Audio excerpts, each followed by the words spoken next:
Biarlah berkati para pria, para wanita, para orang-orang muda, biarlah anak-anak remaja Tuhan, biarlah Roh Kudus bekerja atas hidup kami dari pertengahan sampai pada akhirnya. Kami serahkan ke dalam tangan Tuhan. Di dalam nama Yesus Kristus kami berdoa. Haleluya. Amin. Silakan duduk Bapak Ibu Saudara. Selamat pagi. Shalom. Shalom. Ya, hari ini kita akan belajar kebenaran firman Tuhan, di mana firman Tuhan hari ini berbicara bagi kita, yaitu berdampak di tempat kerja. Jadi Bapak Ibu Saudara, biarlah hari ini setiap kita yang ada, supaya kita berdampak di tempat kerja, supaya kita menjadi berkat, supaya kita menjadi sesuatu yang bisa diteladani, yang bisa ditiru, yang bisa dikerjakan apapun yang menyenangkan hati Tuhan. Langsung kita melihat di dalam 1 Timotius pasal 4 ayat 6 sampai 10. 1 Timotius 4 ayat 6 sampai 10. Kita baca secara bersama. 1 Timotius 4 ayat 6 sampai 10. Sudah ketemu? Yuk kita baca bersama ya. 1 Timotius 4 ayat 6 dan 10. 2-3. Dengan selalu mengingatkan hal-hal itu kepada saudara-saudara kita, engkau akan menjadi seorang pelayan Kristus Yesus yang baik, terdidik dalam soal-soal pokok iman kita dan dalam ajaran sehat yang telah kau ikuti selama ini. Tetapi jauhilah tahayul dan dongeng nenek-nenek tua. Lihatlah dirimu beribadah. Latihan badani terbatas gunanya, tetapi ibadah itu berguna dalam segala hal, karena mengandung janji baik untuk hidup ini maupun untuk hidup yang akan datang. Perkataan ini benar dan patut diterima sepenuhnya. Itulah sebabnya kita berjerih payah dan berjuang, karena kita menaruh pengharapan kita kepada Allah yang hidup, juru selamat semua manusia, terutama mereka yang percaya. Nah, Bapak Ibu Saudara kasih Tuhan, firman Allah menegaskan kepada kita supaya kita mengingat hal-hal yang Tuhan ajarkan, menjadi seorang hamba Tuhan, menjadi seorang pelayan Tuhan, menjadi seorang yang percaya kepada Kristus, supaya kita apa yang telah diperintahkan, apa yang telah dibicarakan, apa yang telah kita terima untuk mendidik kita bertumbuh di dalam iman dan percaya kepada Kristus, ajaran-ajaran yang telah diajarkan bagi kita, supaya itu dapat kita tunjukkan kepada semua orang. Jadi Bapak Ibu Saudara kasih Tuhan, apa yang kita pelajari, apa yang kita terima di dalam setiap peribadatan, supaya itu kita dapat tampakkan sebagai orang percaya, baik di tempat kerja, baik di dalam keluarga, dimanapun Tuhan tempatkan kita. Tempat kerja adalah ladang pelayanan yang besar. Banyak orang menghabiskan sebagian besar waktunya di tempat kerja, sehingga di sanalah kesaksian kita diuji. Di tempat kerja kesaksian kita bisa kita uji, atau orang lain dapat mengujinya. Jangan sampai orang berkata, saya lebih baik dari kamu, mendingan saya nggak ke gereja, tapi saya bisa berdampak dengan baik. Nah, Tuhan memanggil kita bukan hanya untuk mencari nafkah, tetapi juga menjadi berkat untuk orang lain. Fokus pada memandang pekerjaan sebagai anugerah dan ibadah, bukan sekedar kewajiban. Ini berarti bekerja dengan tulus dan penuh tanggung jawab sebagai bentuk pelayan kepada Tuhan, bukan hanya kepada atasan atau untuk mendapatkan pujian. Dengan bersyukur, memiliki integritas, saling membangun dan membagikan ilmu, Anda bisa menjadi berkat bagi lingkungan kerja dan rekan kerja. Jadi dalam hal ini Tuhan mau supaya kita berintegritas. Apa itu integritas? Sebuah perilaku, sebuah perkataan Jadi apa yang kita perkatakan harus sama dengan apa yang kita perbuat. Apa yang kita perbuat harus sama dengan apa yang kita katakan. Jadi itu berintegritas sesuai dengan iman dan percaya kita kepada Yesus Kristus.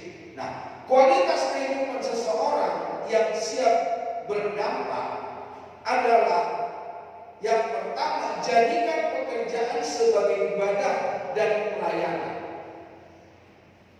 Di dalam kita bekerja, sekali lagi kita bukan hanya mencari nafkah, bukan hanya kita mau berkarir, bukan hanya kita mau maju Bapak Saudara kasih Tuhan, tetapi di tempat bekerja itu pun sebuah peribadatan. Jadi mari kita kerjakan pekerjaan kita merupakan sebuah peribadatan. Di dalam Roma 12 ayat pertama ada yang apa? Di dalam firman Allah di sana dikatakan supaya kita mempersembahkan hidup kita yang berkenan kepada Allah, karena itu adalah ibadah kita yang sejati. Jadi mempersembahkan hidup bukan hanya di gereja, bukan hanya di dalam rumah, tetapi juga di dalam pekerjaan, di mana Tuhan tempatkan kita supaya kita berdampak. Kerjakan pekerjaan dengan sepenuh hati seolah-olah Anda melakukannya untuk Tuhan, bukan untuk manusia.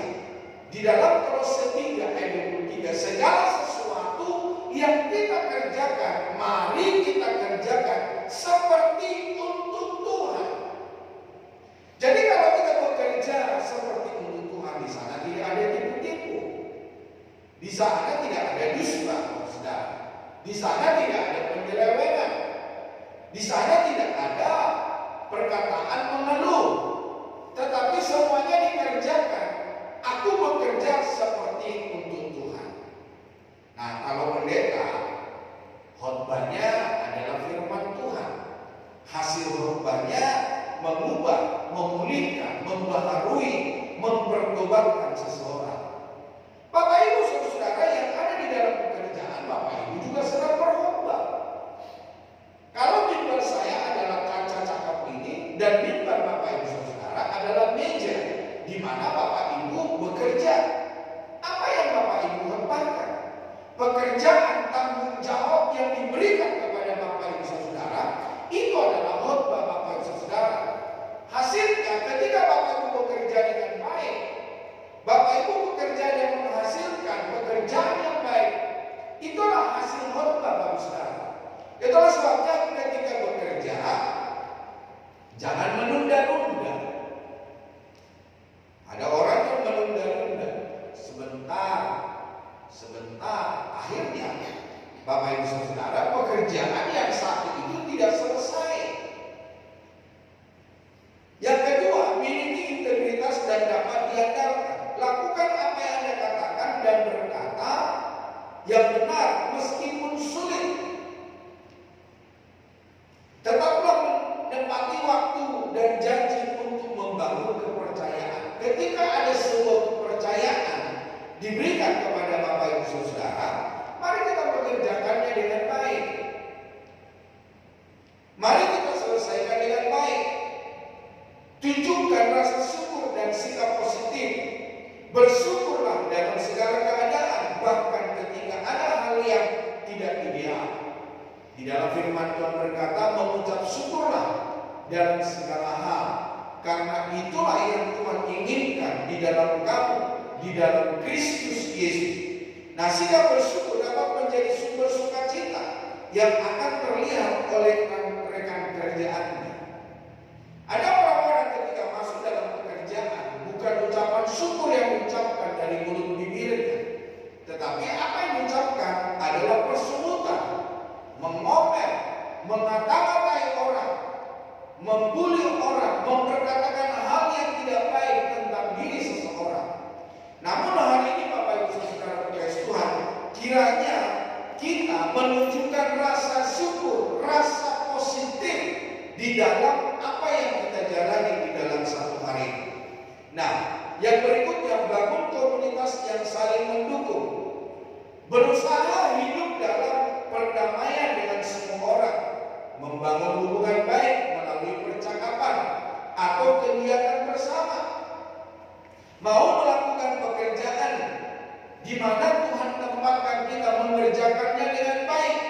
dengan bersama-sama menyelesaikan dengan baik, saling menasihati, saling membangun satu sama lain demi menciptakan lingkungan kerja yang harmonis. Jadi di dalam pekerjaan perlu ada kesatuan. Makanya ketika Bapak Ibu melamar, dibilang apa? Harus bisa bekerja dengan teamwork. Jadi harus bisa bekerja bersama-sama. Harus juga bisa dikirim ke luar kota. Jadi Bapak Ibu Saudara terkasih Tuhan, bukan hanya pekerjaan yang meminta kita untuk bisa bekerja bersama, tetapi Tuhan juga menginginkan kita supaya kita dapat bekerja bersama-sama, menjadi berkat bagi orang lain. Yang artinya mari kita bisa membagikan ilmu, kita bisa membagikan keahlian dan pengalaman agar rekan kerja dapat berkembang. Sediakan kepedulian dan empati untuk membantu rekan kerja yang mengalami kesulitan. Tentu kita sebagai orang percaya jangan pelit-pelit dengan pengetahuan, saudara. Karena dikatakan apa? Segala kebaikan yang kita taburkan kepada orang lain, kita sedang berbuat baik terhadap diri sendiri. Sekali lagi, segala kebaikan yang kita taburkan kepada orang lain, kita lagi berbuat baik kepada diri kita sendiri. Jadi segala kebaikan yang kita taburkan kepada orang lain, kita lagi menabur kepada diri kita. Makanya ada orang berkata, aduh, saya nggak salah menolong orang itu. Ternyata Tuhan memberikan pertolongan kepada saya. Adakah Bapak Ibu ketika memberikan sesuatu yang baik kepada orang lain, di waktu yang lain ketika Bapak Ibu dalam kesulitan, Tuhan memberikan kemurahan, Tuhan memberikan kebaikan kepada saudara.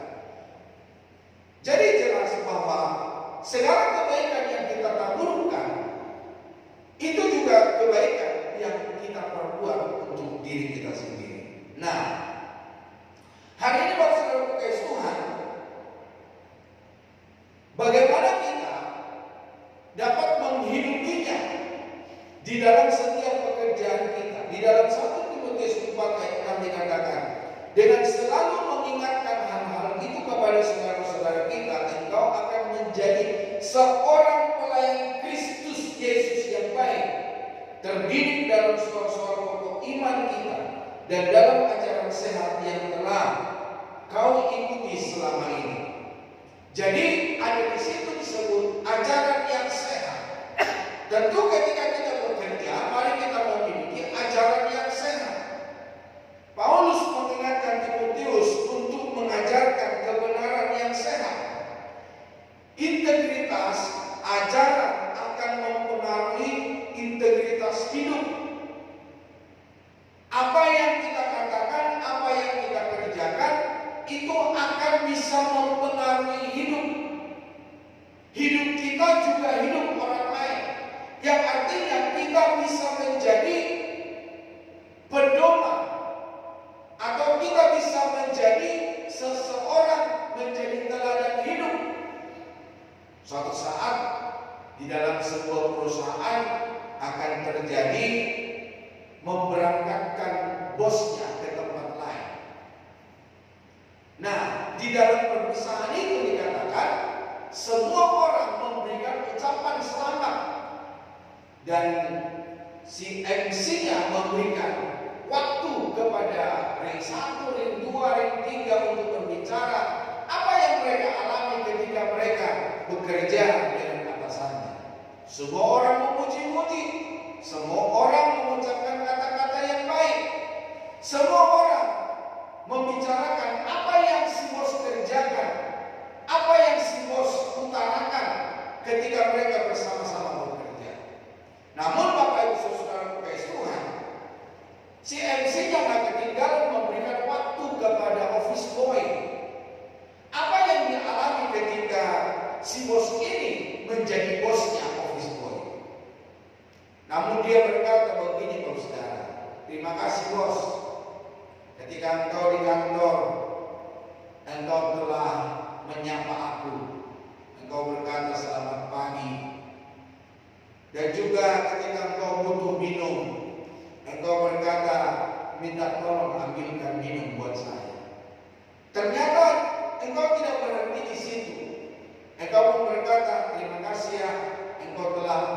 memberikan minum buat saya.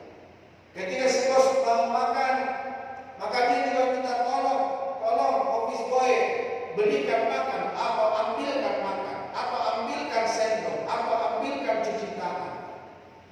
Namun si office boy ketika memberikan apa yang diminta oleh si bosnya, maka si bosnya berterima kasih. Dan si office boy ini berkata, bos bukan hanya bos di tempat ini selama bos menjadi bos dan selama pemimpin di kantor ini, tetapi dimanapun bos berada, bos adalah pemimpin di dalam hidup saya, Tuhan di dalam hidup saya. Engkau adalah yang membuat aku bisa menegakkan kepala, melihat ke atas. Ternyata ada orang-orang, ada petinggi-petinggi yang memberikan perhatian untuk saya. Saya bukan hanya sekedar bersih-bersih, saya bukan hanya sekedar untuk menolong pekerjaan orang lain. Tapi ketika aku di kantor, engkau menyapa aku, engkau memberikan sebuah pelajaran kepada saya.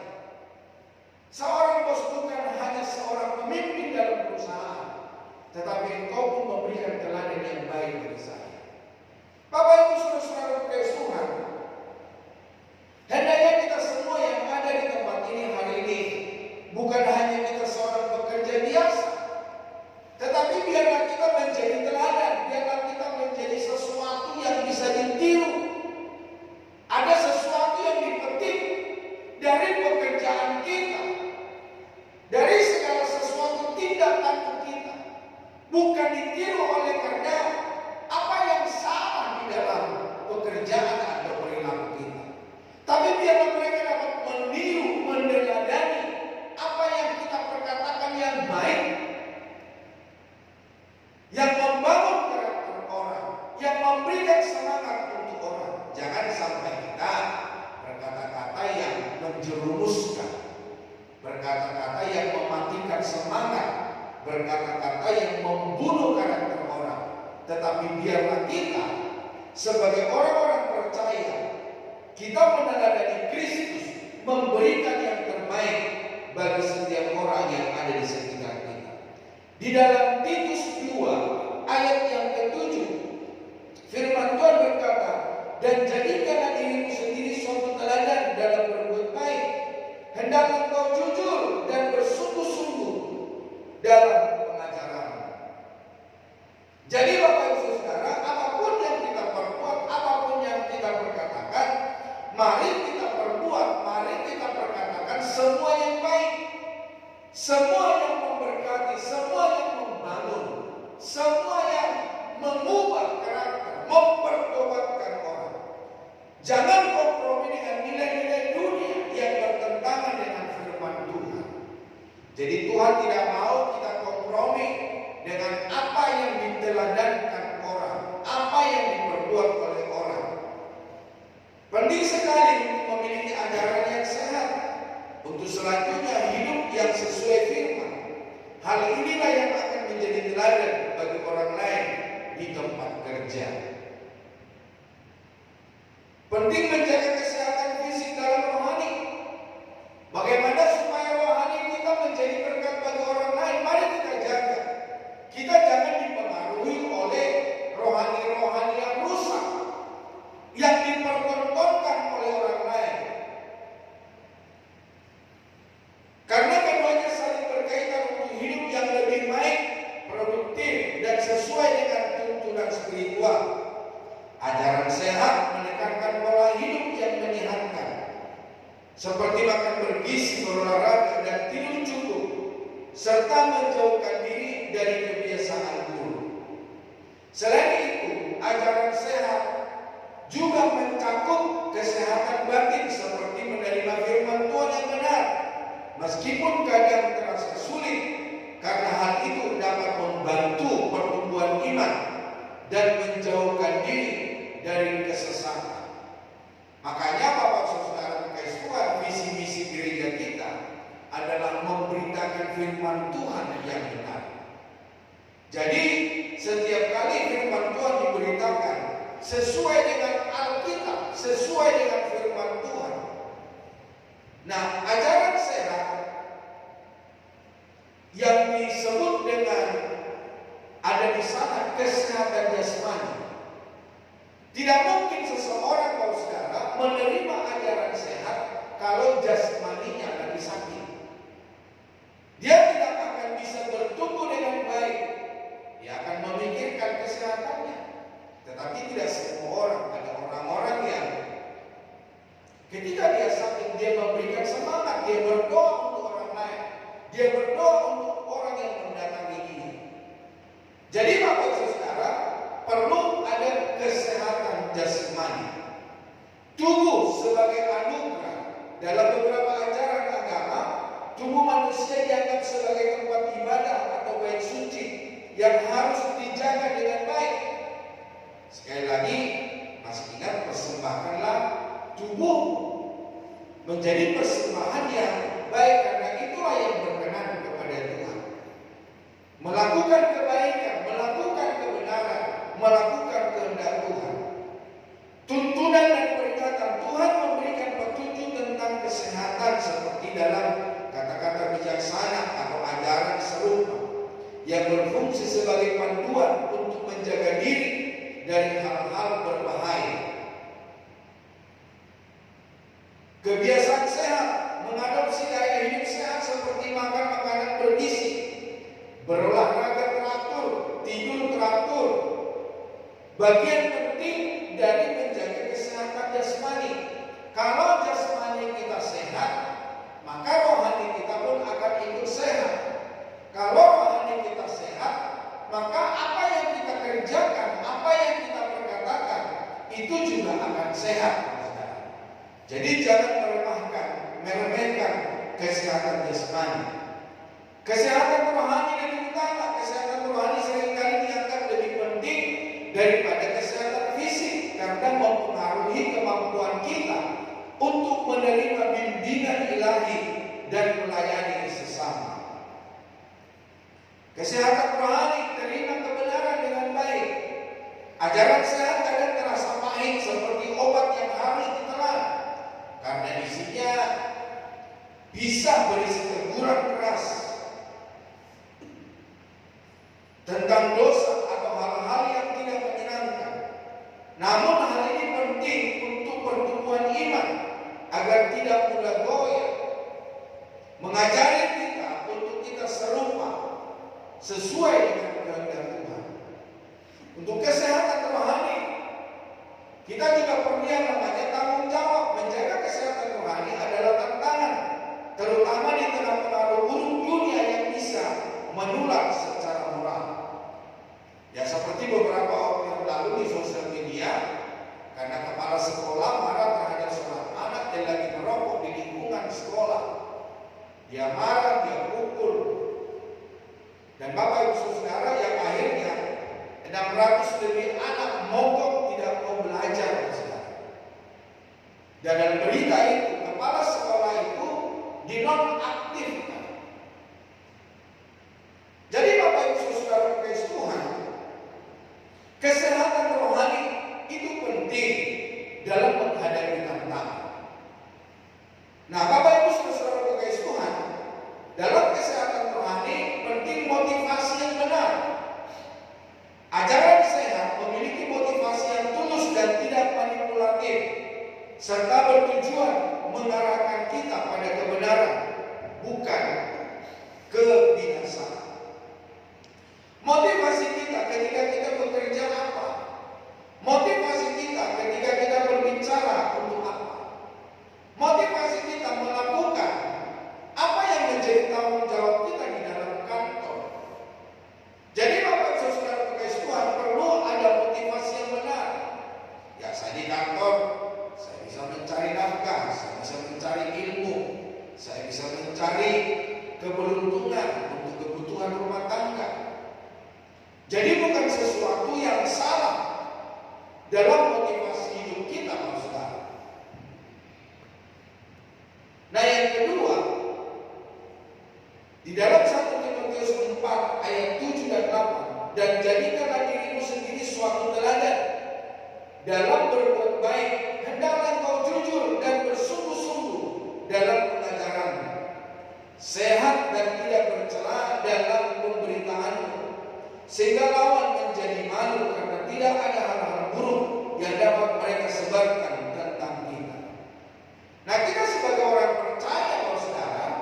di zaman sekarang ini banyak dicari kesalahan, banyak diperkatakan di luar sana.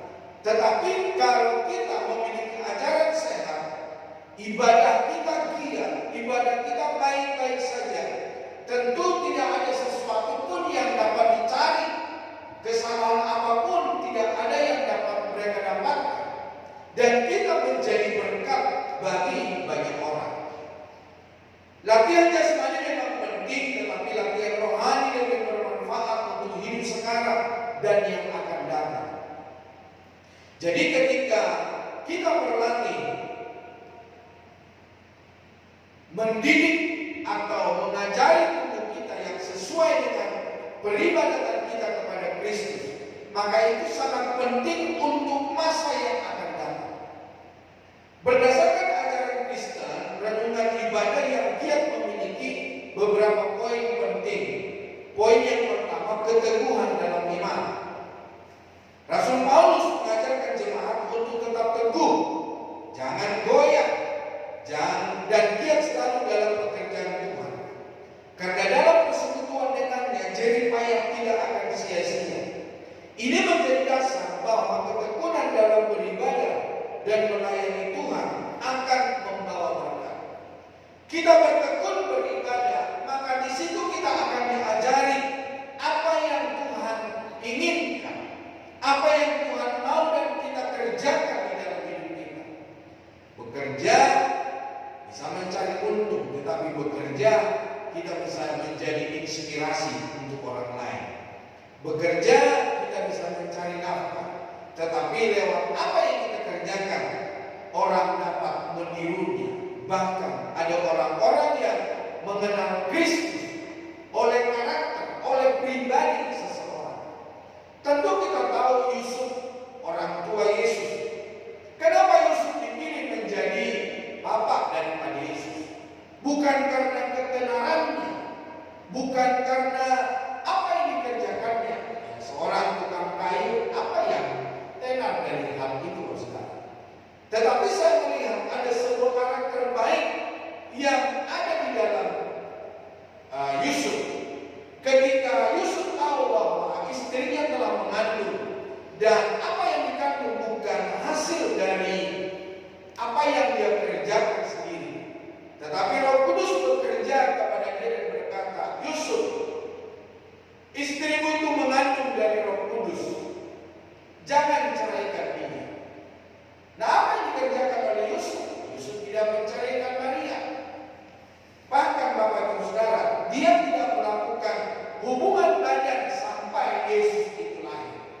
Jadi di sini kita bisa melihat keteguhan iman, keteguhan karakter, kebaikan diri perlu kita bentuk sesaat kita ada di dalam peribadatan.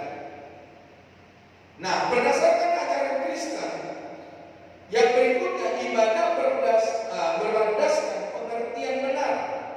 Ada orang beribadah tetapi dengan tidak pengertian yang benar. Beribadah dengan menunjukkan dia punya baju baru, dia punya barang baru, dia punya sepatu baru, dengan gaya-gaya pamer, dengan sombong. Ketika saya di kampung, maka pada hari Minggu itu adalah hari yang bisa orang menunjukkan apa yang dia punya. Ada orang-orang datang beribadah seperti toko emas berjalan. Seluruh emasnya dipakai, seluruh gelangnya dipakai, seluruh kalungnya dipakai.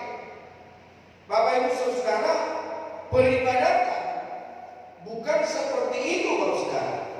Tapi peribadatan berlandaskan pengertian yang benar. Kita beribadah berarti kita mau persembahkan hidup kita yang terbaik.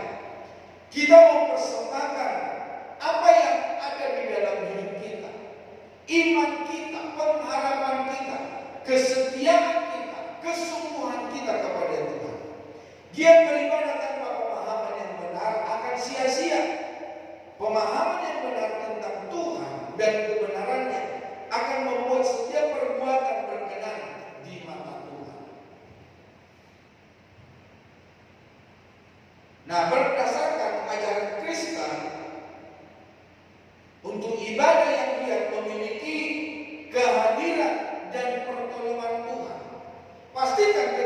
kita ada di gereja, pastikan Tuhan hadir di dalam hidupmu.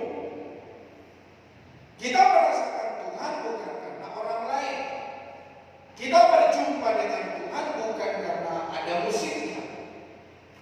Kita mengalami Tuhan bukan siapa yang menjadi WL-nya, worship leader-nya.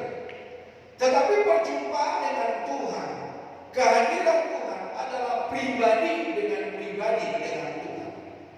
Nah, dalam tantangan hidup, Tuhan selalu hadir dan tidak akan membiarkan umatnya jatuh. Ia adalah sumber kekuatan, perlindungan, dan pertolongan yang selalu ada dan tepat waktu. Jadi pastikan setiap kita beribadah, perjumpaan kita dengan Tuhan bukan ditentukan oleh musiknya bagus, worship leadernya bagus, backing vokalnya bagus. Tetapi saudara, mari setiap pribadi kita mengalami Tuhan. Memang musik dapat menghantarkan kita ke hadirat Tuhan. Pemimpin pujian bisa menghantarkan kita untuk berjumpa dengan Tuhan. Tetapi yang terpenting itu adalah setiap pribadi yang ingin berjumpa dengan Tuhan, maka Tuhan akan hadir di dalam hidupnya. Nah, Bapak Ibu Saudara-saudara kasih Tuhan, persembahan diri yang sejati. Nah, ibadah sejati adalah persembahan diri, proses pengudusan dan persekutuan orang percaya yang dilakukan dengan tulus dan sepenuh hati. Persembahan tubuh sebagai persembahan yang hidup dan kudus yang berkenan kepada Allah. Jadi mari setiap waktu, setiap saat ketika kita mau beribadah, mari kita menguduskan hidup kita, menguduskan perkataan kita, perbuatan kita, sehingga apa yang kita lakukan, apa yang kita kerjakan itu sungguh-sungguh berkenan kepada Tuhan. Banyak orang ketika mau beribadah tidak mempersiapkan diri. Setiap kita harus mempersiapkan diri dari rumah, mendekat dengan Tuhan, bergumul dengan Tuhan, minta sesuatu kepada Tuhan. Di dalam perjalanan kita pun tetap menjalin hubungan dengan Tuhan. Dan sampai di gereja kita berjumpa dengan Tuhan. Bukan sumut-sumut yang datang, bukan maki-maki yang datang, bukan menyalahkan orang yang datang, tetapi setiap pribadi berjumpa dengan Tuhan. Karena apa? Kita telah mempersiapkan hidup kita dari rumah, dalam perjalanan, dan ketika kita sampai di gereja, kita berjumpa dengan Tuhan. Jadi mari mempersembahkan diri yang sejati, yang benar, yang tidak ada campuran, tidak ada embel-embel di dalamnya, tetap semuanya untuk hormat dan kemuliaan Tuhan. Nah, ibadah sebagai wujud kinerja yang baik. Giat beribadah juga dapat diwujudkan dalam kinerja dan pekerjaan yang baik yang dilakukan dengan jujur dan aman. Hal ini menunjukkan bahwa ibadah tidak hanya terbatas di rumah ibadah, tetapi juga dalam setiap aspek kehidupan. Peribadatan bukan hanya di gereja, peribadatan bukan hanya di rumah, tetapi ketika kita juga di jalanan, itu juga peribadatan. Makanya ada tulisan-tulisan atau pemerintah-pemerintah yang mengutarakan bahwa kebersihan itu adalah bagian dari ibadah. Ya memang Bapak Ibu Saudara, kalau kita bersih, maka karena hati kita bersih dan apa yang kita kerjakan pun bersih, Bapak Saudara. Apa yang kita bicarakan pun bersih. Kita tidak membuang sampah dengan sembarangan. Kita juga jujur berkata-kata terhadap orang lain tentang apa yang ditanyakan dan pertanggungjawaban di dalam hidup kita. Kinerja kita juga baik, hasil pekerjaan kita juga baik. Karena peribadatan kita bukan hanya di rumah ibadah, tetapi ketika kita di kantor, itu pun merupakan sebuah ibadah yang kita kerjakan. Jadi dimanapun Tuhan tempatkan kita, segala sesuatu yang kita kerjakan adalah hal yang baik yang memberkati banyak orang. Bapak Ibu Saudara, memiliki gaya hidup pemenang, kemenangan Kristus memperoleh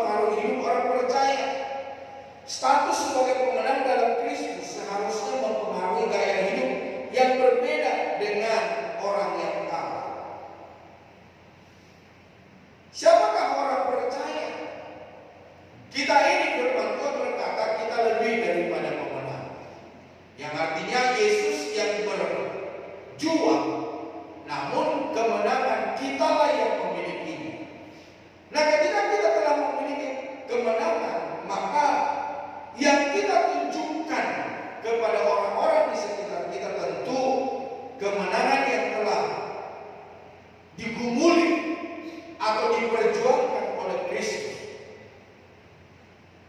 Kemenangan Kristus mempengaruhi hidup kita, mempengaruhi gaya hidup kita, mempengaruhi cara bekerja kita. Orang yang hidupnya sudah menang, maka pekerjaannya akan selalu baik. Orang Kristen yang memiliki kemenangan, semangatnya pun harus berbeda. Jadi kita tidak sama dengan orang-orang yang tidak percaya. Bahkan kita di atas rata-rata, Bapak Saudara. Nah, mungkin kalau orang dunia rata-rata 6, tapi kita di atas rata-rata, bisa 7, bisa 8, bisa 9. Rata-rata kita sebagai orang percaya. Kenapa? Karena kita memiliki gaya hidup pemenang. Pemenang, dia akan bekerja dengan antusias, dia akan bekerja dengan serius, dia akan bekerja.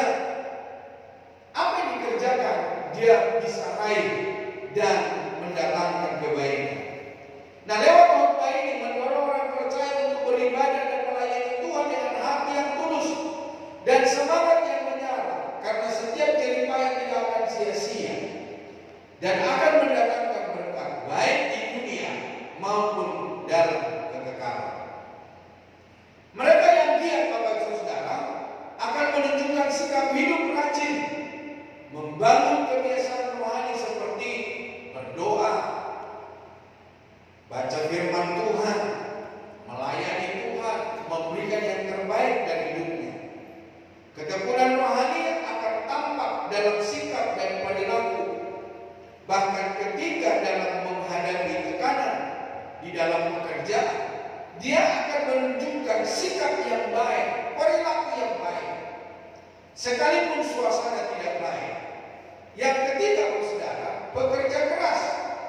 Di dalam 1 Timotius 4 ayat 9 dan 10 dikatakan firman Tuhan, ayat 9 dan 10 dari 1 Timotius 4. Saya akan buka dulu 1 Timotius 4 ayat 9 dan 10 dikatakan, perkataan ini benar dan patut diterima sepenuhnya.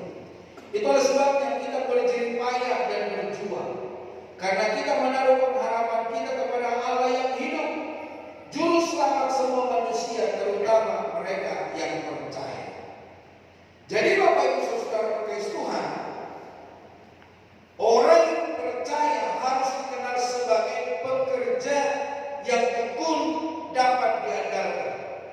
Jadi bekerjalah seolah-olah untuk Tuhan, bukan hanya untuk manusia.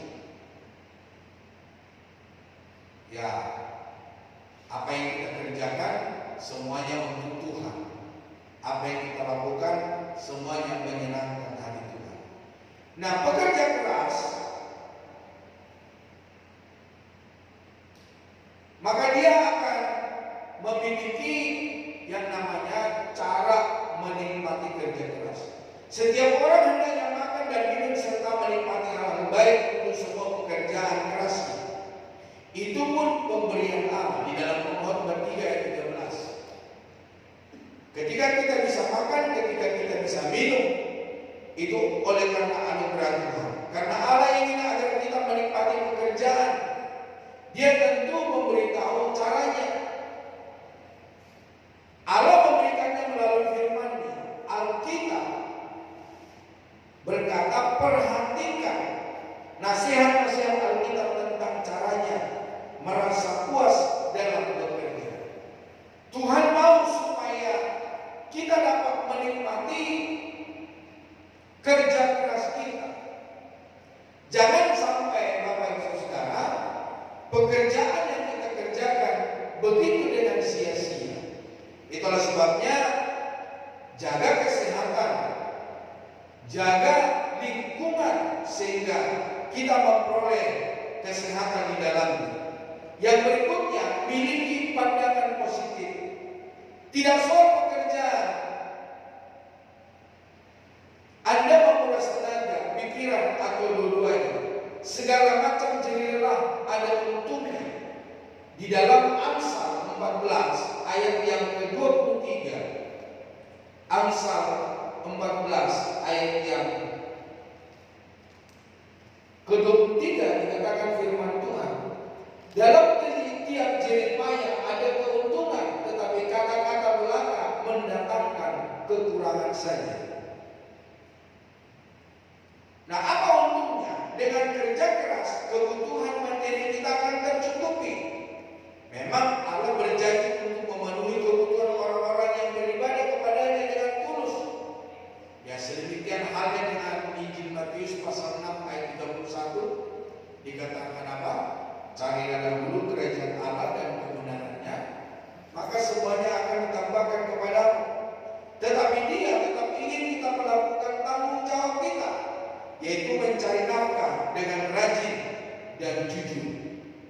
Di dalam 2 Tesalonika pasal yang ketiga, 2 Tesalonika 3 ayat yang ke-10, 2 Tesalonika 3 ayat yang ke-10, firman Allah berkata, sebab juga waktu kami berada di antara kamu, kami memberi peringatan ini kepada kamu, jika seorang tidak mau bekerja, janganlah ia makan. Jadi Bapak Saudara Kristus Tuhan, mari kita memiliki pandangan yang positif ketika kita dalam pekerjaan. Yang berikutnya, bekerjalah sebaik-baiknya. Pemusik boleh maju ke depan. Alkitab memuji pria yang terampil dalam pekerjaannya dan wanita yang senang bekerja dengan tangannya. Di dalam Amsal Sulaiman pasal yang ke-22 ayat yang ke-29, di situ firman Allah berkata, pernahkah engkau melihat orang yang cakap dalam pekerjaannya? Di hadapan raja-raja ia akan berdiri, bukan di hadapan orang-orang yang hina. Jadi Bapak Ibu Saudara Kristus Tuhan, ini yang terampil dalam pekerjaan.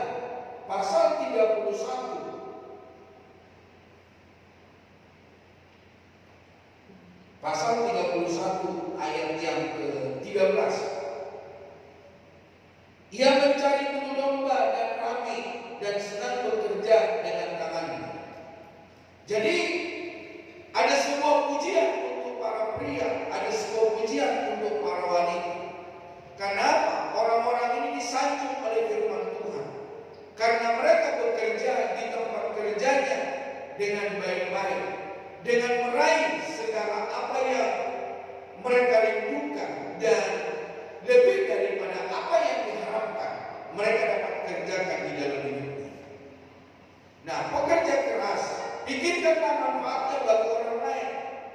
Jangan hanya pikirkan beberapa banyak uang yang Anda hasilkan. Pikirkan juga kenapa pekerjaan ini penting. Ada jadinya kalau pekerjaan ini tidak selesai atau dikerjakan salah-salah, apa manfaatnya bagi orang lain? Tentu kita tidak akan bisa menjadi teladan, kita tidak bisa menjadi berkah, kita tidak bisa menjadi contoh. Tetapi ketika kita bekerja, maka ada manfaatnya buat perusahaan, buat kita, dan juga buat orang lain. Akan berdampak dengan baik. Pertanyaan terakhir ini sangat penting karena pekerjaan kita akan benar-benar memuaskan kalau kita sadar bahwa itu berguna bagi orang lain. Yesus sendiri berkata, lebih bahagia memberi daripada menerima. Pelanggan dan majikan kita pasti mendapat manfaat, tetapi selain mereka, ada lagi yang mendapat manfaat dari kerja keras kita. Siapa yang mendapatkan yang baik dari hasil pekerjaan kita? Ya tentu anggota keluarga. Kalau suami yang bekerja, maka istri, anak yang mendapatkannya. Dalam pekerjaan keras yang wanita berikan, yang mendapatkan kebaikan, di situ ada suami, di situ anak-anak. Nah, jika kepala keluarga kerja keras mencari nafkah, keluarga akan mendapat setidaknya dua manfaat. Pertama, keluarga akan mendapat cukup makanan, cukup pakaian, dan tempat tinggal. Dengan begitu, kepala keluarga menjalankan tanggung jawab yang Allah berikan, yaitu menafkahi keluarga. Jadi, mari para kepala keluarga,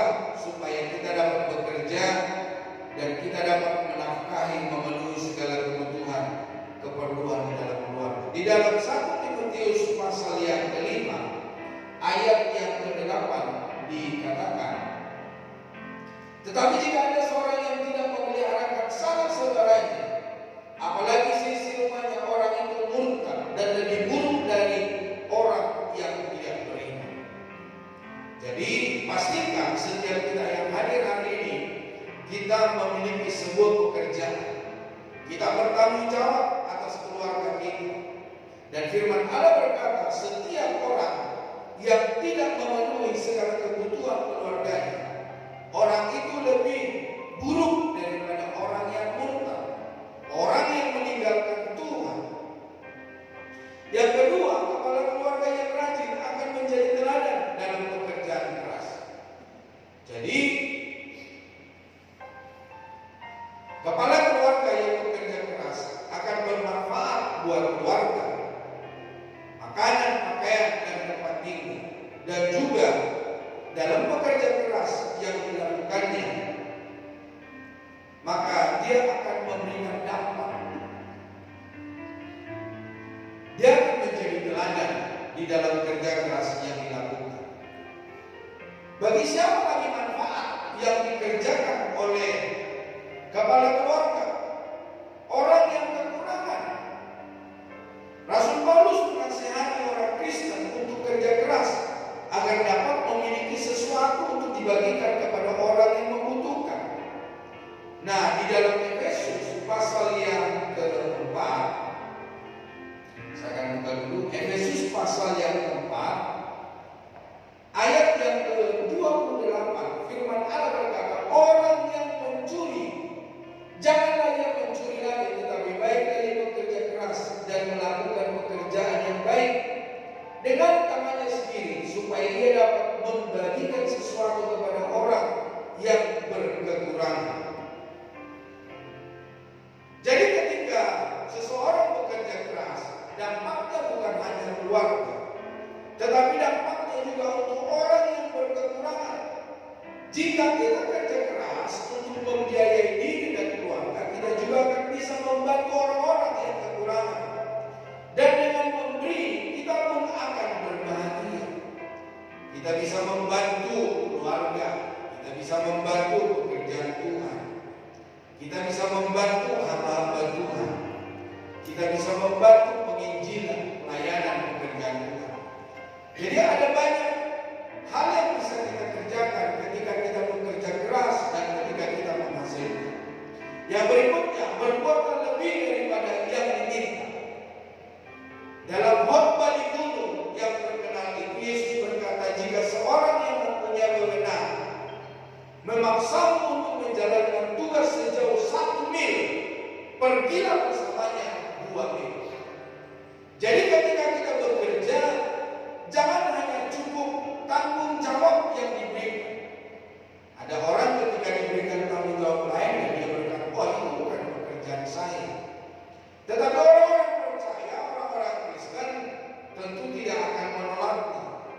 Semampunya, sebisanya dia akan mengerjakan. Di dalam Injil Matius 5, Injil Matius pasal yang ke-5, ayat yang 41, firman Tuhan berkata, dan siapapun yang memaksa engkau berjalan sejauh 1 mil, berjalanlah bersama dia sejauh 2 mil. Jadi ada hal-hal yang kita bisa kerjakan lebih daripada apa yang diharapkan. Itu yang disebut dengan excellent. Ya, kalau orang datang bekerja jam 8 sampai 4, jam 8 kita sudah di kantor. Jika ada orang pulang jam 5 sore, setengah 6 kita baru pulang, saudara. Jangan sampai kita datang belakangan, kita pulang duluan. Jadi Bapak Ibu Saudara kekasih Tuhan, bagaimana kita bisa mengikuti nasihat Yesus waktu bekerja daripada bekerja sekedarnya? Carilah cara untuk berbuat lebih banyak daripada yang diminta. Jadi yang disebut dengan excellent.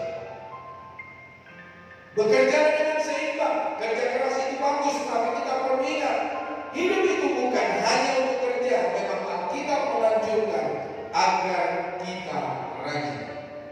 Di dalam Amsal pasal yang ke-13 ayat yang keempat, saya akan buka. Dikatakan begini, hati si pemalas penuh keinginan, tetapi sia-sia. Sedangkan hati orang rajin diberi kelimpahan. Nah, si pemalas itu hanya membuat sebuah program. Nah, besok saya akan melakukan ini. Sudah tiba besok, berkata lagi besok aku akan kerjakan ini. Jadi hanya sebuah keinginan, tetapi tidak ada sebuah fakta. Mungkin ini juga sering terjadi di dalam hidup kita. Kita ingin mengerjakan sesuatu, tetapi tidak pernah mendapat. Itulah sebabnya seperti khotbah yang lalu, supaya kita tidak menunda. Namun itu bukan berarti kita mesti gila kerja. Lebih baik segenggam ketenangan daripada dua genggam kerja keras dan perjuangan mengejar amin. Di dalam khotbah pasal yang keempat ayat yang ke-6, firman Tuhan berkata, pengkhotbah pasal 4 ayat 6, segenggam ketenangan lebih baik daripada dua genggam jerih payah dan usaha mencari amin. Jadi Bapak Saudara kekasih Tuhan, jangan kita di dalam rumah, di dalam pekerjaan kita mencari amin. Mencari amin seperti apa, saudara? Hanya sebuah kerinduan, tetapi tidak ada fakta, saudara. Tidak ada yang kita kerjakan. Ada program, ada hal-hal yang baru yang kita pikirkan. Ada kemauan menjadi orang sukses, tetapi satu pun dari apa yang kita pikirkan tidak kita kerjakan di dalam hidup kita. Maksudnya orang yang tidak kerja mungkin susah menikmati hasil pekerjaannya. Jika waktu dan tenaganya terkuras, pekerjaannya pun jadi sia-sia, seperti mengejar angin. Nah, yang berikutnya, saudara, apa kata mereka tentang pekerja keras?